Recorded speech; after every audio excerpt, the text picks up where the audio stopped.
The first time I noticed her, she was 4 trays from the end of the long table, and there were 15 feet of clean air on every side of her. That was the part that registered first, not the slate-gray skin or the small slit pupils or the dark coils on her head, the ends gone russet at the tips like a cooling iron. The empty 15 feet. You cannot get 15 feet of clearance at lunch hour in the Velmora University dining commons.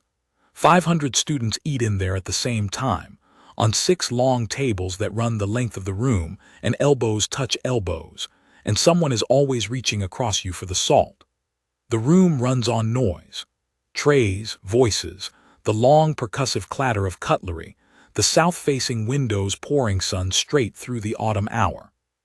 A constant pressure of human bodies, pushing other human bodies into closer formation. She sat with the moat around her. I bought my tray and walked the long way past her seat without looking. Roasted protein, mash, fruit, the thin coffee. Sat 8 seats down on the same bench. Set my field pack at my feet. Started to eat. I watched her sideways. She was not eating. The cafeteria had given her the standard human ration. A nutrient cube, a scoop of mash, a fruit cup, a glass of water. A predator stock juvenile metabolism does not run on a nutrient cube.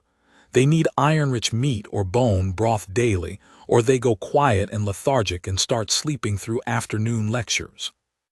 I had seen it twice in the field with a voracicousin species I had been embedded with for a half-year on the coalition survey, and once with our own auxiliary pack canids back home before I shipped out.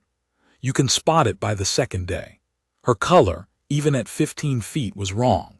Her gray washed pale toward the white. The small clan markings I could see at her temples, what should have been a clean pair of dark crescents, had thinned to ghosts. I finished the coffee. I went back to the line, paid the surcharge for a second portion of the roasted meat. The dining commons served it for the older faculty who took the extra protein, and the man at the counter knew me. I came through on Tuesdays for the broth, and he laid the slices out on a small plate without questioning. I carried the plate back across the long room. I did not break stride. I set it down on her tray between the cube and the mash, without looking at her face, and I walked back to my seat, ate down, and finished my meal. I felt her watching the plate for a long time. Then I felt her watching me. I did not look up. When I left, the plate was empty. The next day she was at the same end of the long table with the same 15 feet of air around her. I bought the same tray and added the surcharge portion of roasted meat at the counter without speaking. I walked past her, set it on her tray, kept going. Sat 8 seats down. Ate. She watched again, then she ate. The third day she was already at the table when I came in. There was a small gray-blue stone on the spot where my coffee cup would go. Polished, smooth, the size of my thumbnail. River stone, probably from somewhere on the colony. Smelled of pocket warmth. I set my tray down, paid the unspoken courtesy by sitting in the chair behind the stone, and put the stone in my coat pocket before the coffee came down. I went back to the line for the meat, carried it over, set it on her tray, walked back, ate. She ate. I did not say anything to her, and she did not say anything to me, and that was the arrangement. You learn certain things on a survey detail that you do not learn in a classroom. One of them is that there is more than one way to feed someone, and not all of them require a conversation. Sometimes a meal slid across without comment is more dignified than any other thing you can offer. It says, "I see you, and the seeing is enough, and I will not require you to thank me for it." Especially with predator stock, where the adults read questions about food as a kind of low-grade insult. You do not need to ask if I can eat. The no-comment slide is the elegant move. Anyone who has worked with a voraci field auxiliary for more than a week figures this out. You set the meat down. You walk away. You do not watch them eat. What is less elegant, and what we did anyway because we were young and stupid, was to comment on the pack bond rituals among ourselves, in the lulls of survey work, in tones that were not quite mocking and not quite reverent. The Vorasi were our partners on that detail, not our adversaries, and we admired them, and we did not know what to do with the admiration. So we joked. So we made jokes that, looking back, were the jokes of people trying to figure out how to be in a room with something larger than they were. One of them, Coalition Survey Auxiliary Turt First Turva, a thin clan gray woman whose packmarker pendant I never quite stopped staring at, told me once, while she was field dressing a leg I had laid open on a slope fall, that Vorasi do not own dogs. She said it very seriously. We have pack, she said. We do not have pets. I said, noted. She said, when you go home you will eat alone at a long table. We will eat alone too. That is what alone will mean to both of us. I did not understand it at the time. I understood it later in the dining commons, when the Vorasi cub was 4 trays from the end of the long table with 15 feet of air around her, and her gray was washing pale toward the white, and her clan markings were ghosts. I knew what alone meant for her. I did not know what to do about it, except to put the meat on her tray. So I did that. By the end of the first week, the stones had become a small line beside my coffee cup. 5 stones, then 6, then a small folded leaf from the campus quad. I pocketed everything. I did not display them, did not arrange them, did not look at them at the table. When I got back to my flat at night, I put them in the cigar tin on my shelf, where I had once kept survey decorations and a small set of medic's tools, and they joined the older collection without ceremony. By the end of the second week, I was carrying a thermos. The dining commons broth was thin, heavy on salt, low on marrow, adequate for a tired student, not adequate for what she needed. I bought stew bones at the colony market on Sundays, simmered them on my stove for 6 hours, strained the broth, salted it lightly with mineral salt, and decanted it into a steel survey thermos that I had kept from the detail. I brought the thermos with me on Mondays and Wednesdays and Fridays. I poured a small mug for her at the table and a small mug for me. I set hers down, I drank mine. She started drinking hers. By the end of the third week her gray was deeper. The ghost crescents on her temples had filled in halfway. She still did not speak. Neither did I. Her stones kept appearing. I learned by the patterns of pebble color what part of the campus she was wandering at night when she found them. Greenstone meant the eastern ravine, polished basalt meant the south quarry, the small flecked sandstone meant the dry creek bed below the engineering halls. She was walking. She was alone and she was walking. I noted the pattern and did not interfere. I learned her name from the campus roster at the Wednesday departmental tea, where the xeno-ecology faculty kept a printed dossier of the integration program students for the staff to consult before assignment. Nessa Vower, age 14, coalition standard. Tagged, emergency exchange placement, custodial guardianship transferred to the program for the academic year. No clan address on file. No family contact on file. Tagged at the bottom in the small print, warrior caste predator stock, observe with caution. I read it twice. I went back to the dining commons that afternoon and sat down on the bench 8 seats from her and slid the surcharge plate over. The third week was when the faculty member tried it. His name was Dr. Palick. He was a junior xenoethnographer with a heavy interest in Vorasi pack hierarchy. He had a small paper out on threshold rituals that he was very proud of, and he had been circling Nessa's table for several days with the kind of patience a professional develops over the years of waiting for something to be alone enough to be approached. That Wednesday he made his move. He came in with a notebook under his arm and a small recording device clipped to his collar, and the air of a man going to pet a bird he had been studying. I saw him cross the dining hall from the north entrance. I watched him pick his line. I picked up my tray. I picked up the thermos. I walked across the room in front of him on a path that crossed his by 20 feet and put me down in the empty seat across from Nessa. I did not look at him. I set the tray down. I poured the broth into the 2 mugs. I slid hers across. I started to eat. Dr. Palick slowed. He stopped. He stood there for a moment with the notebook and the recording device and a flat, polite smile, and then he turned and went to the faculty tables on the south wall and sat down with his colleagues and did not look at our table again that afternoon. Nessa watched him go.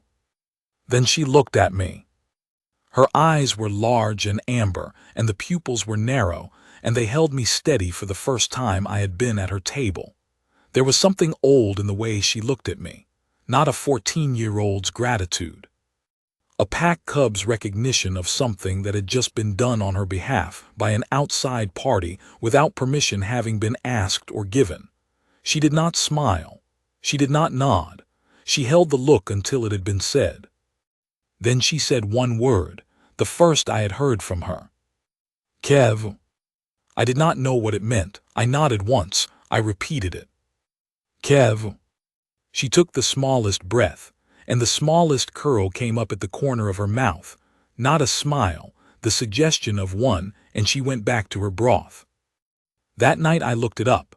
The colony's library had a thin Voraci Coalition lexicon donated by the Survey Corps. Kev, adverb, tomorrow, used in the contracted form between intimates, where the longer formal phrase Keveret would be used between strangers. Among pack, I will see you tomorrow, a return pledge. I had been given a return pledge. I put the cigar tin on the shelf beside my bed and went to sleep. The food started flowing in both directions by the 5th week. She would push half of her cube across to my mug when I drank from the thermos. The first time I almost objected. I was twice her size. She was the one growing, and I caught the objection in my throat and ate the cube without looking at her. Among pack, food moves both ways. It was a courtesy. To refuse it would have been a rebuke. By the 7th week we had a small, steady inventory of exchanged items at the table. My slices of roast went one way. Her half cube went the other. The broth split into the 2 mugs. Sometimes a piece of fruit from her tray showed up beside my coffee. Sometimes I broke a corner of my roll and slid it across. We did not speak. We did not need to. The arrangement was older than language. The other students stopped pretending the moat was not there. Some had been pretending. Some had been ignoring it. Some had been wishing it would close so we would all get back to normal. Now they treated our 2-person table as a separate piece of furniture from the rest of the dining hall. The closest human took a chair 3 down. A small clearance still ringed us, but it had narrowed. The look had changed from avoidance to a more thoughtful sort of distance. 2 of the women on the south end nodded at me when I came in. They did not nod at Nessa. But they had stopped not nodding, which was the start of something. I do not know if Nessa noticed. I think she did. Predator-stock juveniles read a room with the unconscious accuracy of animals that have learned the cost of misreading.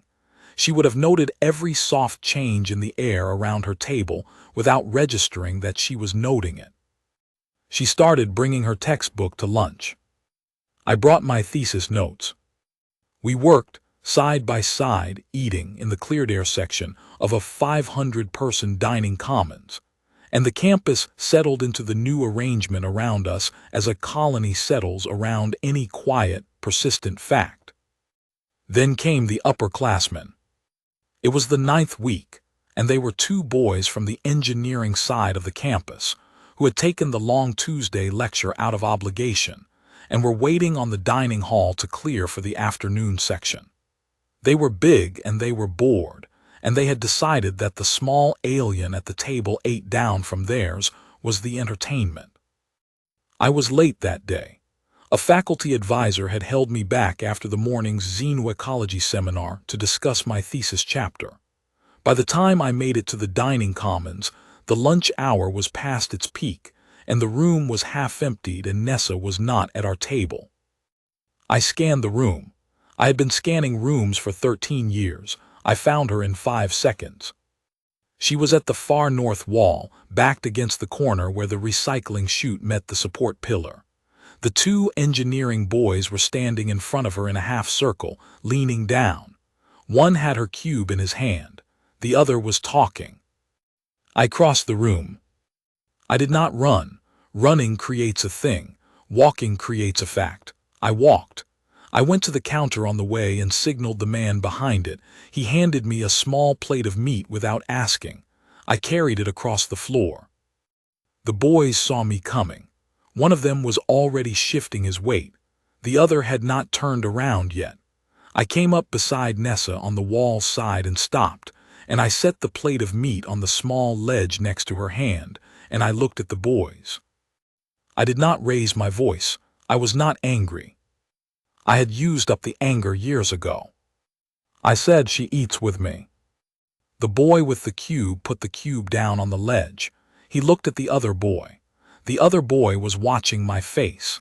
He had registered, in the way that boys his age sometimes do not register and sometimes do, that I was not afraid of him. He stepped back. I picked up the plate of meat. I picked up Nessa's cube. I held out my free hand toward our table, 8 rows away across the dining hall. She looked at my hand. She did not take it. She moved past me and walked toward our table without looking back, her small dark coils swinging once at her shoulders, her gray ridden high on her cheekbones with anger or with fear or with both. I followed her across the room. The 2 boys did not follow. I set the plate down. I poured the broth. We ate. About halfway through the meal, she set the cube down and looked at me. Her eyes were dry. Her voice came out very small. "Threvin." I did not know that one either. I waited. She thought for a moment, and then said in coalition standard very carefully, "Thank you." I shook my head, once slow. I said, "You don't have to." She looked at me. I said it again, gentler, "You don't have to thank me. We eat at the same table." She nodded. She went back to her broth. That night I looked up Threvin in the lexicon. It was the root of a longer word, Threvanis, and it carried no direct translation into coalition standard. The lexicon gave a paragraph of explanation. In Vorasi pack law, Threvanis meant kin by deed, the formal recognition that a non-clan blood individual had become pack through an action of sustained protection or sustained provision, and was thereafter to be regarded as clan in every right and duty. The word was almost never spoken outside formal ritual. It was the highest form of recognition the Vorasi clan system extended to outsiders, and it was, the lexicon noted in a small footnote, traditionally bestowed by the pack matriarch, in person, in front of the assembled pack. I closed the lexicon. I sat for a long time on the edge of my bed.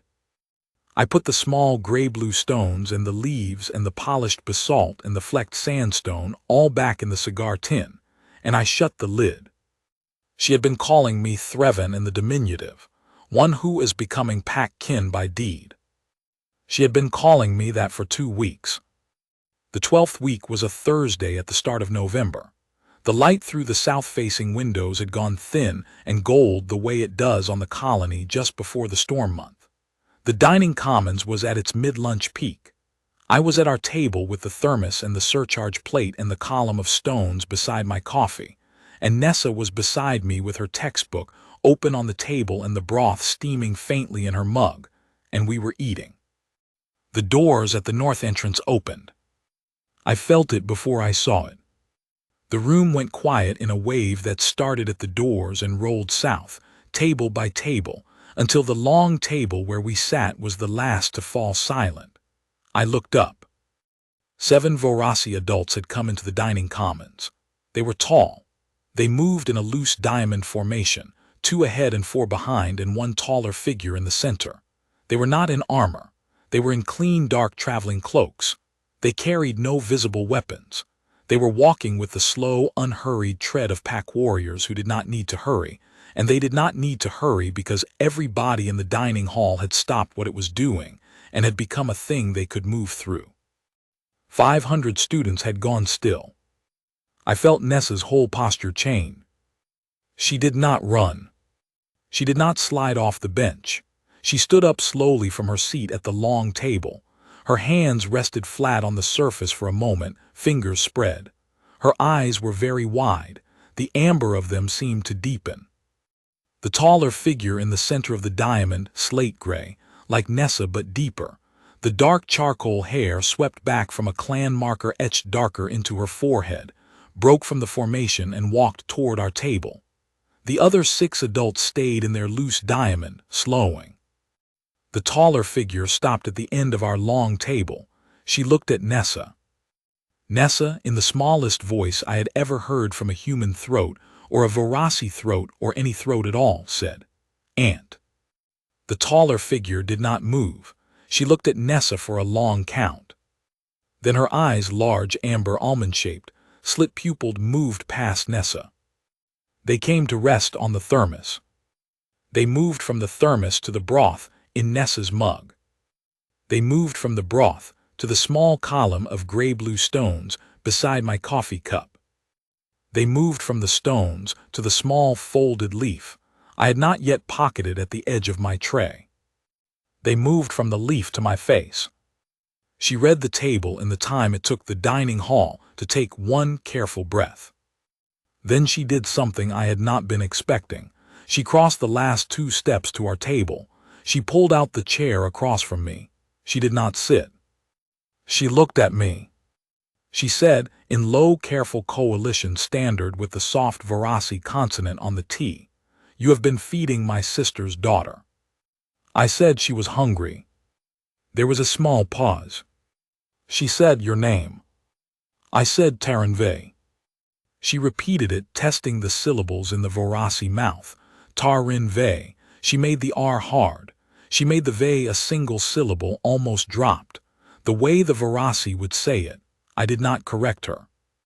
She said, "I am Kithra Voer. I am the matriarch of House Voer. I am the sister of the late Sanar Voer, whose only daughter is the child standing beside you. I have been hunting through every colony role in the system for 6 months to find her." I said I did not know. I said it because it was the truth, and because I wanted her to know it was the truth, and because, I think now, looking back, I wanted her to know that what I had done, I had not done as a courtesy to House Voer or as a hedge for some future favor. I had done it because the cub was hungry. She heard me. I watched her hear me. She said, "You fed her anyway." I said, "Yes." She breathed out slowly. The whole dining hall was watching us. 500 faces in the warm autumn light, not a single sound from any of them. The only motion in the room, the faint settling of dust through the south-facing windows. She reached into the front of her cloak. She removed a small object. It was a pendant, old, dark, carved from a hardwood I did not recognize, threaded on a thin braided cord. The face of it carried the same clan marker that was etched into her forehead. She held it for a moment in her palm. Then she leaned forward and laid it down, flat on my tray, beside the half-eaten roast. She said one word. "Thravanis." She did not say it loudly. She did not need to. The whole dining commons heard it. Behind her, in the loose diamond formation that had not quite finished moving, 6 Varasi adults, 5 women, 1 man, went in unison down to one knee. Not theatrically, not slowly. Cleanly, the way you go down when you have rehearsed something your whole life, and the moment has finally come, and the rehearsal collapses into the act, and you are simply doing the thing your body has always known how to do. 500 students stopped breathing. I did not move. Kithra Voer stood across from me. She did not kneel. The matriarch does not kneel. But the pack had knelt, and the pack had knelt for me, and I felt, for the first time in a very long time, the thing that comes when a room recognizes something on your behalf that you had not arranged for it to recognize. I had not been planning this. I had been bringing broth on Mondays and Wednesdays and Fridays. The rest was theirs. Kithra continued speaking. Her voice did not rise. She said I had come to take her home. I came expecting to find her unattended, malnourished, half-feral. The custodial program here is well-meaning. They are not pack. They cannot feed her what she needs. I have been preparing myself all the way across the system to find her diminished, to find her quiet. She looked at Nessa. Nessa was still standing at my elbow. Her hand had come to rest lightly on the edge of the table. Keithra said, "I find her fed. I find her seen. I find her with a column of stones at the place she has chosen to set them, and a quiet table at the heart of a loud room, and a man 8 seats down who is now 4 seats down who is now sitting where I had thought no one would be sitting." She turned her eyes back to me. She said, "Vorasi Pack law says, where the cub eats the pack eats, where the pack eats the pack guards." She said, "Her seat is here." She said the pack will guard her seat, and mine. Then she pulled out the chair across from me, and she sat down. The 6 adults behind her did not rise. They moved instead in the same clean, rehearsed unison into a wider parade dress position at the 4 corners of the small space around our table, 2 at the south end, 2 at the north, 2 facing the doors, eyes outward, cloaks settled, hands folded behind their backs, shoulders square. The dining commons started slowly to breathe again. I did not know what to do with my hands. I had been eating. The roast was half finished on my tray, and the broth in my mug had cooled, and Keithra Voer was sitting across from me with her own face composed, watching me, waiting. Nessa, beside me, slid back down onto the bench. She did not say anything. She picked up her mug and resumed drinking the broth as if the last 10 minutes had been a perfectly normal lunch hour. I cleared my throat. I said to Keithra, "I am not familiar with this rite. I do not want to misstep it." She nodded the smallest nod. She said, "You have not misstepped anything." She paused. She said, "What I have just done in your terms is approximately this. I have named you pack-kin by deed. I have placed my mother's pendant on your tray, which is the formal acceptance token. The pack has knelt, which seals the naming in witness. I have claimed the cub's seat at your table as Vorasi ground, and I have placed my own seat beside it as the matriarch's claim." She said, "In Vorasi terms, this is a great honor. We do not extend it lightly. There has been no Thravanis named to House Voer in 3 generations." She said, "In your terms, I am. And now I want to be careful. I am not asking you for anything. I am opening a door. The cub is bonded to you. The pack mother honors the cub's seat. By Vorasi right, this means I have also chosen you. You did not know that when you fed her, and I do not require you to receive it because you fed her. I am telling you because honesty is the second pillar of pack after provision. You are now invited into pack. Whether you walk in is your choice. Whatever shape the walking in takes is your choice." She lifted her own mug, the mug Nessa had been drinking from, which Nessa had quietly slid across, and tasted the broth. She said, "This is well cooked." I said, "Thank you." She said, "There is sage in it." I said, "A pinch." She said, "My mother used sage." We were both quiet for a moment. She said, "My elder sister was killed 6 months ago in a house disturbance. The disturbance was internal. There was a faction in the house that did not want my sister's daughter to inherit. They came at night. My sister's loyal kin, before they fell, got the cub onto an off-world transport with falsified papers tagged as an integration program exchange student. The papers did not specify where she had been sent. The transport ledgers were destroyed in the same disturbance. I have been working backward from passenger manifests for 6 months." I said, "I am sorry." She said, "It was the way of houses. The fault was not yours." She said, "I had been preparing myself to find a small lost cub, full of fear, half feral, having had to learn the wrong things to survive. Instead, I find her." She did not finish the sentence. She looked at Nessa. Nessa was eating from my tray now. She had picked up a small piece of the surcharge roast that I had not yet eaten, and she was eating it with her head bent slightly toward her mug, the way a young Vorasi will eat from the elder's plate at the formal evening meal.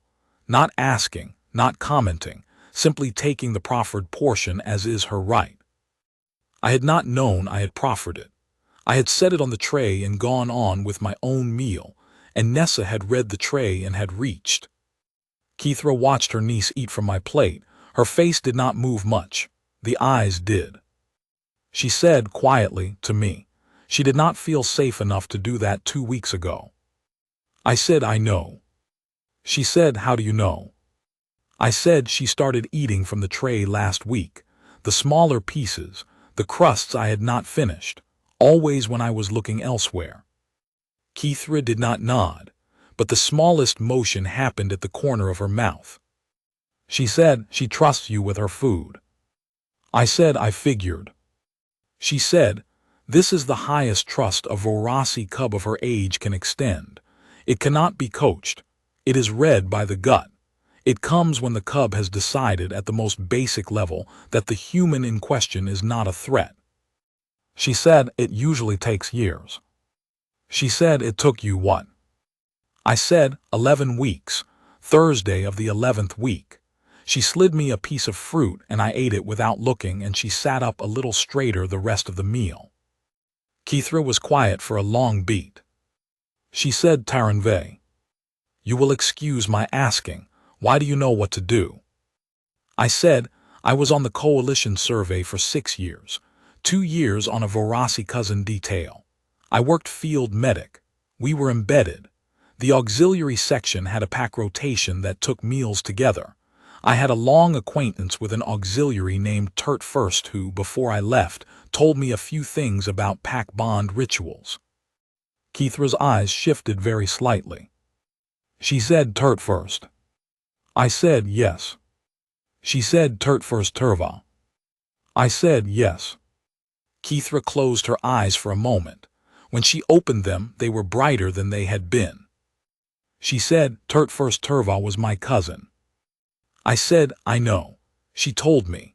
She also told me that when a pack mother sat down across from a man, the conversation was no longer about the food. Keithra said she was correct. She said Turt first fell at Karak crossing 6 years ago. The notice came home to the house. I said I was there. I had not meant to say it. I had been holding it for a while, I think, since the moment Keithra spoke the word Voer. Since the moment Nessa stood up from her seat and said Aunt, I had been holding it. It came out now because there was no longer any reason to hold it. I said, I was field medic on the coalition survey detail at Karak crossing on the 14th of threshold month, 6 years ago. Turt First Turva took a slope fall in the 2nd hour. I was the medic who came down the slope and got her stabilized and held her under the canopy for the 8 hours it took the lift to come back. She did not survive the lift. I was the one who closed her eyes. I said she knew. She was conscious for part of it. She had me take her pendant and put it in my pack and told me to carry it home if I made it out, and the lift came under fire on the way up the next morning, and the pack was lost on the deck, and I came home without the pendant. I had been trying to find a way to write to her clan for 6 years. Nobody on the coalition side had a forwarding contact. The survey detail records were sealed. I said I never knew if her people knew what she said before she went. She wanted them to know. I had been speaking calmly. I do that. The calm in the voice is something the survey gives you. It does not have anything to do with what is happening inside. Keithra did not speak for a long time. The dining commons around us was a low murmur, no one looking directly at us, everyone aware. The pack at the corners had not moved. Keithra reached across the table. She did not take my hand. She placed her palm flat down beside mine on the table, fingers spread. She left it there. She said she came home in a small box. We knew she had fallen. We did not know who had been with her. The coalition was, at that time, reluctant to share field medic detail rosters. There was a political question. She said, I have spent 6 years not knowing. She said, now I know.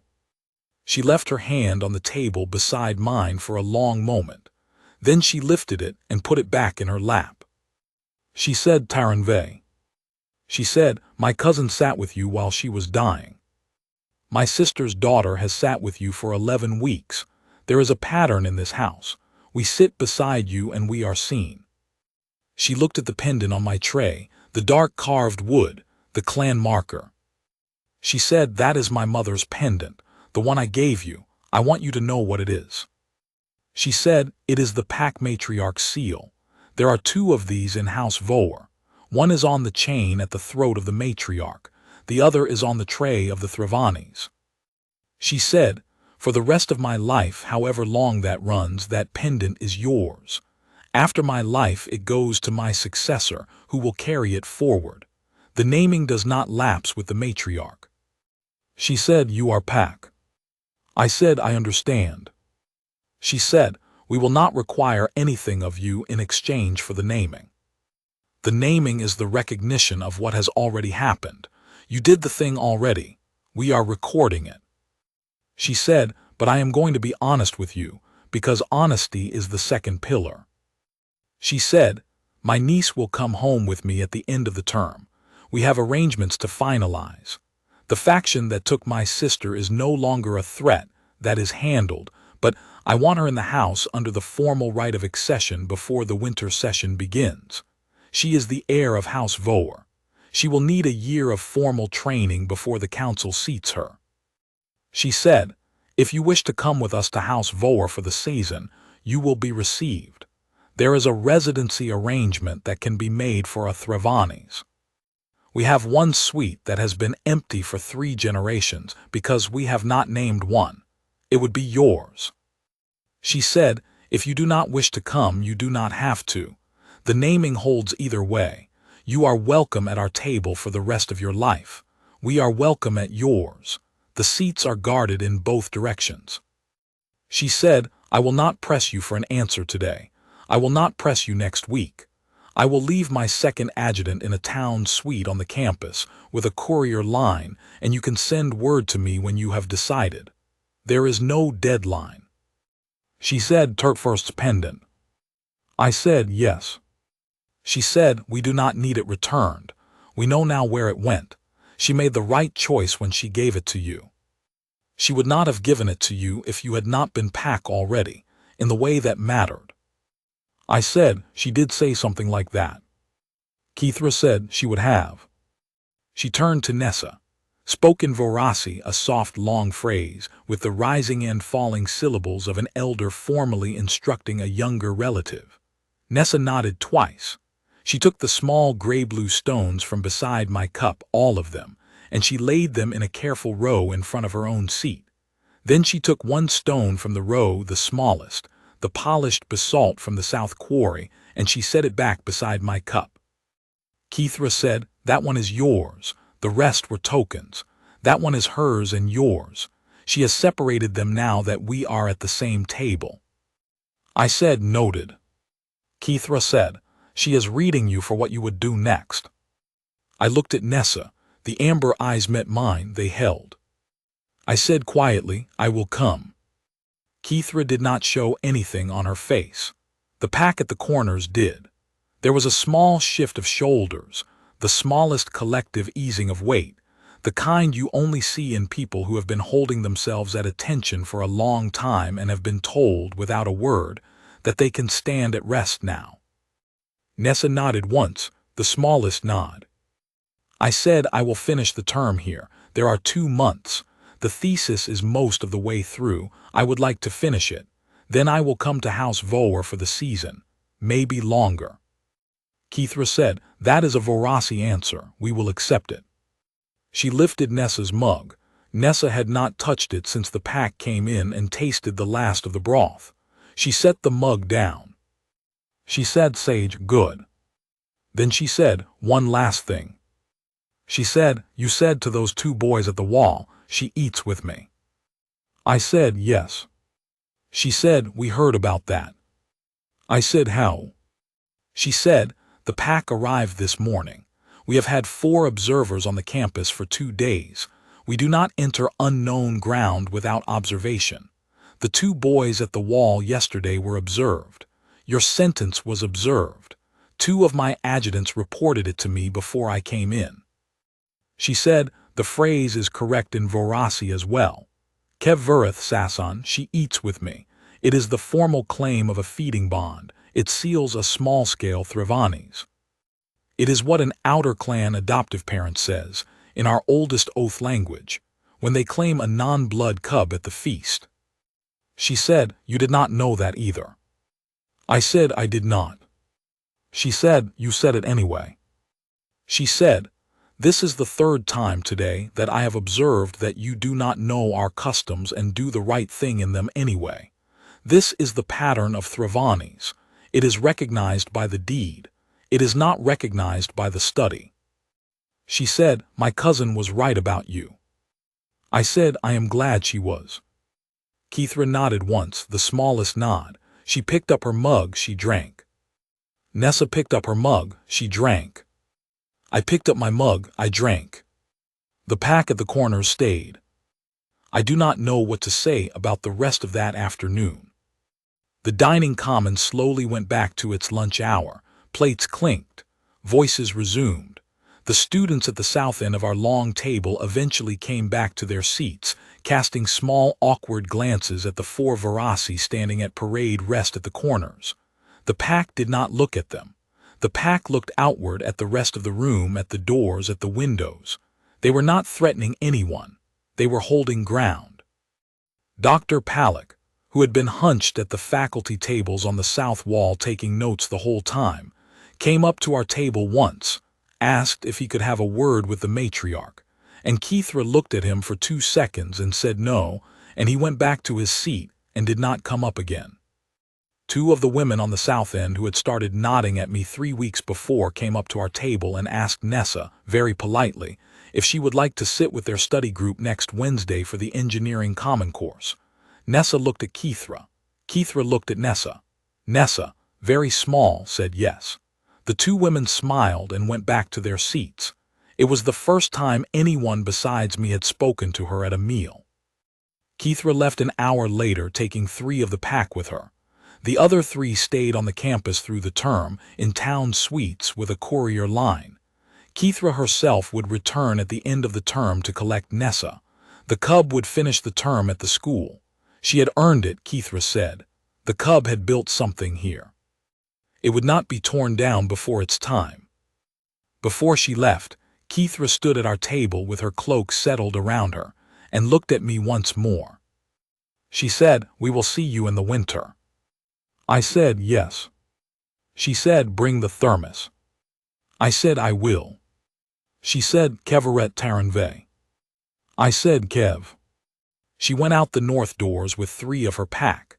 The other 3 folded themselves into the long hours of the afternoon and were, by the end of the day, simply background fixtures of the dining commons, hard to notice unless you knew to look.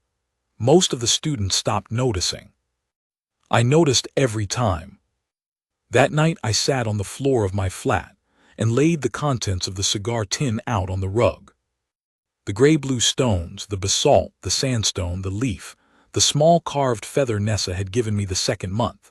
I added the new pendant, the dark carved wood with the clan marker, the pack matriarch's seal at the head of the row. I sat with the line of objects for a long time. I did not feel triumphant. I felt the way you feel after you have come back from a long detail and the door has closed behind you and the silence is finally yours and you have to remember how to live inside it. I had not known any of this was happening until it had happened. I had been bringing broth. That was all I had been doing. You bring broth, and one day a pack arrives, and you find out that you have been adopted at the heart of something older than you and longer than your life, and the pack matriarch has named you, and a cub is reading your face for what you will do next, and you have to remember how to swallow your coffee. I drank my coffee. I put the objects back in the tin. The pendant went on top. The basalt stone I kept out on the windowsill where the morning light would catch it first. I went to bed. In the morning I went to the dining commons at noon. Nessa was at our table at the same end of the same long bench. She had set her tray down. Her thermos mug was waiting on its spot. The small basalt stone was beside my coffee cup. The other stones were in a careful row in front of her own seat, under guard now, by a wider right than I had understood when she had started putting them there. I sat down across from her. I poured the broth. She said, "Kev." I said, "Kev." We ate. At one of the corners of our small space, One of the pack adjutants stood at parade rest, hands folded behind her back, eyes turned outward toward the doors and the wide, bright room. She did not look at us. She did not need to. Every day at noon, from then on, the chair across from mine was waiting for the cub, and the chair beside mine was held empty for her clan mother whenever she came, and the small basalt stone sat beside my coffee like a kept promise, and the whole pack guarded the seats on both sides of the table, and the dining commons learned, eventually, to leave them be.